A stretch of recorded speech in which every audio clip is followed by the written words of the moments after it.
कुलदेवीच्या दर्शनाला जाताना लक्षात ठेवा या गोष्टी. देवी तुमच्या घरी निवासाला येईल. कुलदैवताला नवस कसा करावा जाणून घ्या.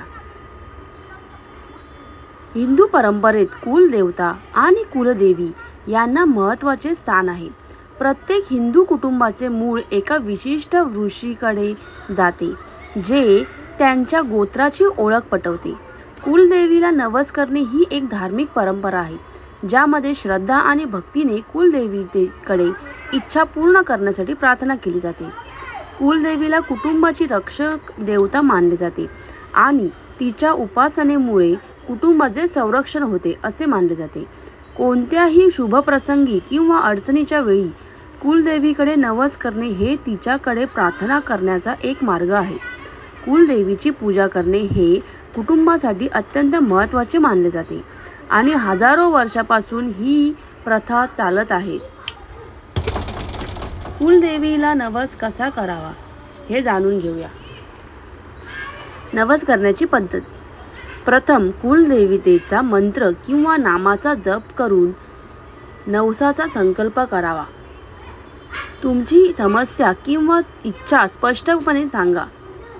त्यानंतर जर इच्छा पूर्ण झाली तर कुलदेवतेला काय अर्पण करणार आहात, उदाहरणार्थ नारळ, प्रसाद, वस्त्र, सेवा इत्यादी हे नमूद करा.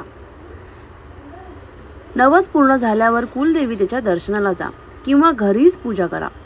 कुलदेवतेच्या नावाचा जप श्रद्धेने करत राहा.